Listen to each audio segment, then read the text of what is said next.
As the Cowboys got into the early 20s, then near the mid 20s,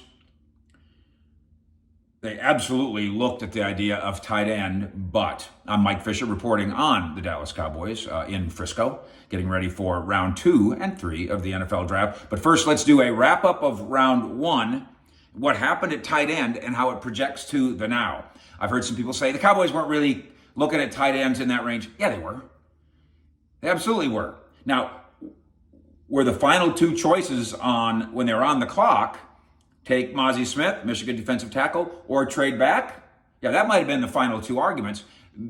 The way the Cowboys tell the story, the reason they decided not to trade back is because, with Kansas City, who was calling, is because they came to the realization that Kansas City wanted to come up to get their guy. I think that's a true story, but that's the story they're telling. So they said, oh, no, forget that. We want to drop back a little bit and still take Mazi. If you want to come up and get Mazi, then no deal. I think that might have very well been the debate on the clock. But in that range of time, the idea of tight end was a subject of conversation as well. And that's what the Buffalo Bills think. The Bills traded up ahead of Dallas to 25 to go get Dalton Kincaid because they worked on the assumption, I think their information is probably decent, they worked on the assumption that Dallas would have been interested in Dalton Kincaid at 26. Instead, they block that by stealing Kincaid, if you will, away from the Cowboys. The Cowboys then decide, I'm quite sure, you know what? We do like the tight ends here at 26. But look at the way this thing's going. Kincaid's the only one that's gone.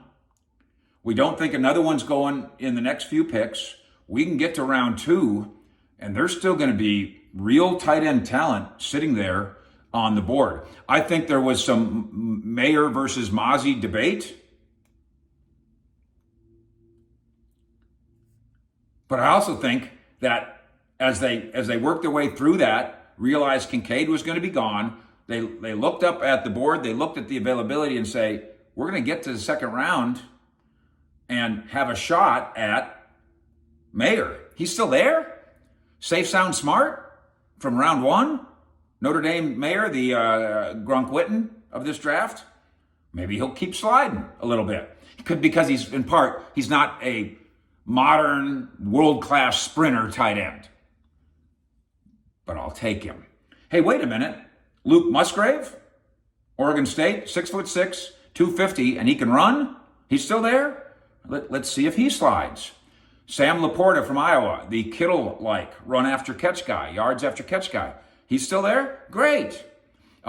We've talked about this idea that the Cowboys were smoke screening everybody all along about tight end. No. They would like to draft a tight end. They just realized that the way this thing is falling, they don't have to use big draft capital, 26, to get one. They might be able to use smaller draft capital at 58. By the way, if that doesn't work, there's about 10 guys in this draft that the Cowboys think are NFL tight ends, who all have different attributes. And as we go down the list, as Jerry Jones would say, they all have different warts as well. But in this group, and by the way, also still available, the freakishly athletic Georgia tight end, Darnell Washington, 6'4" or so, 6'4", 280. And as our friend Dane Brugler tells us, the leanest 280-pound guy you've ever seen. That is a star caliber player waiting to happen. They've gotten to know all these guys the Cowboys have. They're looking for their version of Travis Kelce, or their version of Gronk, or their version of Witten, or their version of Kittle, depending on when he pops up. Mayer, all-time leader for receptions by a tight end in Notre Dame history, 180 catches, 2,000 yards, 18 touchdowns in 36 games. That'd be a good one. The Laporta buzz on Thursday, was real. The Musgrave buzz was real. We haven't heard Darnell Washington buzz yet. Maybe that'll turn real today as the Cowboys have an opportunity to get a starting tight end at 58. We will monitor. Fish out.